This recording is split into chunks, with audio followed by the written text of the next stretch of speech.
Magandang hapon po, Sir Jen, Sir Nelson. Ay mukhang nagpalabas na po kayo ng desisyon ukol dito sa issue at kaso na kinakaharap po si Senador Dante Marcoleta. Sa inyo na nga po manggaling, attorney. Ano ho bang naging desisyon ng ANBAng? Tama po, kaninang tanghali nga po ay tuluyan na po nailabas ng Commission and Bank ang kanilang desisyon sa rekomendasyon po na doon sa ginawang fact-finding investigation. Linawin ko lang po, dito po sa nababanggit nating usapin, wala pong kaso si Senator Marcoleta dito. Ang ginawa po ng Comelec dito ay nag-initiate ang sarili, motu proprio na fact-finding investigation. At ito po yung naging rekomendasyon. So lumalabas po kasi batay sa fact-finding investigation na yan, batay na rin po sa naunang interview ni Senator Marcoleta sa isang programa, inamin po niyang may tinanggap po siyang mga contributions, ngunit hindi niya po ito dineclare sa kadahilanan po na sabi niya ay hindi po pumayag yung mga contributor. So ito po yung nagbunsod sa Comelec para po siya i-issue ng show cause order sometime in November, na-schedule ng hearing sana ng December, nauwi po ng January. So ang kinalabasan, ayon po kasi sa Section 109 ng Omnibus Election Code, obligado ang lahat ng kandidato na ideklara ang lahat ng kanilang contribution na tinanggap, pati na rin ang gasto sa isang statement of contributions and expenditure. Dapat yung pagkakadeklara po ay totoo, buong pangalan, sirkumstansya, petsa, magkano, at iba pa. Lumalabas po sa puntong ito, meron pong hindi nagawa si Senator Marcoleta. So ang susunod na tanong, dahil nga hindi po niya natupad ng buo yung Section 109, hindi naman po sa hindi natupad lahat, kundi may parte na hindi natupad. Ano ngayon ang kalalabasan nito sa batas? Lumalabas po kasi yung Section 109, bagamat dati, noong 1985 pataas, lumalabas po yan, pag yan na hindi mo sinunod, kasong kriminal po yan. Ngunit noong 1991, nung lumabas ang Republic Act 7166, sabi ng Republic Act 7166, yung Section 109 na yan na dating kriminal, hindi na kriminal sa ngayon. Wala nang kasong kriminal. Repealed na yan sa pagiging election offense. So ano po ang kahihinatnan nito? Pagamat sabi ko nga po, hindi tahasan, buo at kumpletong natupad ni Senator Marcoleta yung regulasyon ng 109, ngunit wala po siyang nilabag na batas na kasong kriminal. At doon po nagtatapos sa parte niya yung investigasyon kung meron bang kasong kriminal o wala. Ngunit sa isang banda, dalawa po kasi ang naging kinahinatnan ng pag-aaral ng tupad.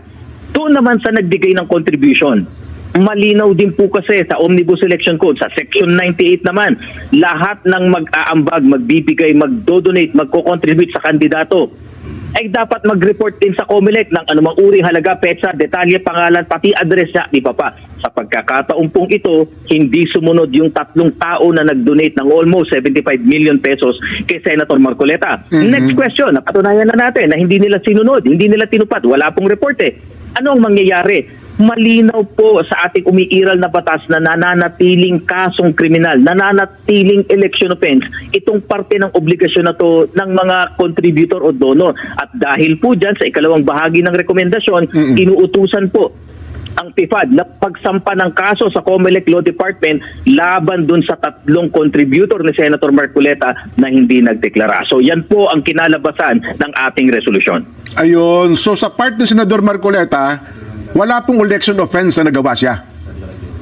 Wala po. Dahil malinaw po yung Republic Act 7166, hindi na kasong kriminal ang hindi pagkakatupad sa Section 109 ng Omnibus Election Code. So yun bang tatlo ay lumalabas na sila po yung nag-contribute? Ganun po ba ibig sabihin? Tama po kayo, yung nagbigay po ng almost 75 million pesos. Sila po ngayon ay may kakaharapin sa Comelec Law Department dahil po magsasampa ng complaint yung aming PIFAD. Huwag naman din po sila mag-alala kasi meron pong due process. Ito po yung preliminary investigation, parang piskal. Pwede po sila magsumiti ng kanilang tugon, ng kanilang sagot, pati ng kanilang ebidensya. Pero sa usaping ito, halimbawa kasi di ba yung SOSE, alam ko parang pwedeng itama kung nagkamali. Amendment. May amends. Ito ba, halimbawa, na-late ho kami. Hindi namin naipasa, hindi kami. Pwede bang parang late ang kanilang pagsumite ng mga dokumentong dapat nilang kailangan patungkol sa 3? Hindi naman po, Sir Jen at Sir Nelson, hindi naman po siguro maituturing na late, ngunit yung correction, yung pagtatama ay obligasyon po yan, nananatiling obligasyon po yan. So pwede pong maitama po yan. Nelson? Kaya lang may deadline yata yun parang 6 months lang after elections? May deadline po ba yun, attorney? Opo, wala naman pong hard and fast rule na kailangan sa loob ng 6 na buwan. In fact, kung titignan nga po natin yung umiiral na mga panuntunan, dapat yan not later than 30 days after the elections, kumpleto na, wala nang pagbabago. Ngunit wala rin naman pong nagsasabi na hindi maaring i-correct Ayun. pagtatama doon po sa nauna ng isumite po dito. Ayun. So, yun pala ang malinaw, ano? Sa bagay, yung SALN, pwede nga daw i-amend dyan. Oo. Sabi ng Supreme Court noon. Oo. Pero ito po ba, attorney, ay... kasi ang tingin nila dito, parang bagong panuntunan ito. Parang gumawa kayo ng bagong guidelines sa SOSE, attorney. Anong masasabi po ninyo? Naku, hindi po. Gaya nga po na napag-usapan natin, yung unang batas, Omnibus Election Code 1985 yan, na tama naman po kung nasunod yung dating batas, talagang criminal offense po yan. Ngunit nung 1991, lumabas po ang Republic Act 7166. Ano ang sabi ng Kongreso? Yang mismong Section 109 na nagtatakda, dati kasong kriminal, pag hindi mo nasunod, ay hindi na kasong kriminal. So hindi po ito bago. Nagkataon lang po siguro na yung mga ilang pong may pananaw dito, maaring hindi po nila nadaanan yung isa pang batas. Alam niyo po kasi, hindi po iisa ang batas panghalalan. Napakarami pong batas panghalalan. Kaya nga po, COMELEC ang nauna pong nagsusulong nung pagsasubmit namin ng revised Omnibus Election Code. In fact, ginawa po namin ito ng 18th Congress. Hindi po naging batas. Ginawa namin muli nung 19th Congress. Hindi rin po naging batas. Hindi po kami mapapagod. Itong 20th Congress, muli po namin isusulong ang pagre-revisa sa isang makabagong Omnibus Election Code po. Ayun. Dito pala lumilitaw na mas may obligasyon ang mga campaign contributor na sila ang magdeklara para kasi kung hindi i-declare nung kandidato, at least doon makikita, di ba? Sa mga contributor. Sa mga contributor, kung sino-sino yung nag-contribute. Tama po ba? Tama po kayo, at may isa pa pong aspeto yan kasi pagdating sa buwis. Alam niyo po kasi kapag Ayun. ang contribution, pagbibigay ng anumang bagay na may halaga ay gagamitin sa kampanyahan. Aha. Yun po yung layunin talaga. Wala pong buwis po ito. Hindi po Ayun. mabubuwisan ito. Aha. Ngunit kung tatanggap po sa ordinaryong kalakalan sa pang-araw-araw ng isang contribution, may tuturing po yung donasyon at meron po tayong tinatawag po na donor's tax, may buwis po yan. Siguro isa po yun sa dahilan kung bakit ang batas natin na nagre-require na pareho, yung tatanggap at yung magbibigay ay kailangang may deklarasyon.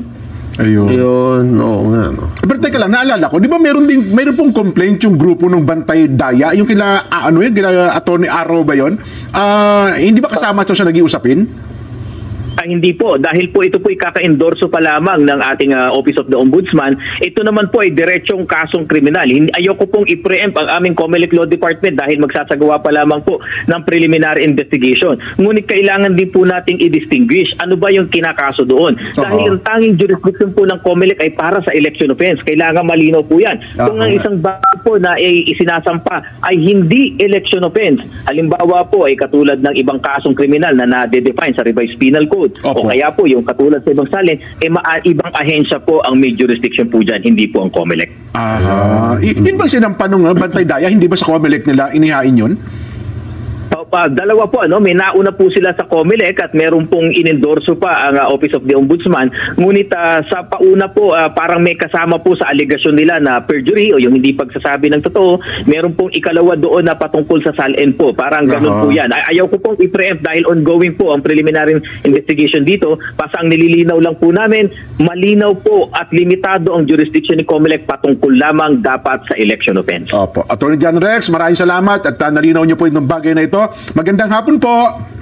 Maraming salamat po. Mabuhay po kayo. Mga kaibigan, ang tagapagsalita po ng COMELEC, ang ating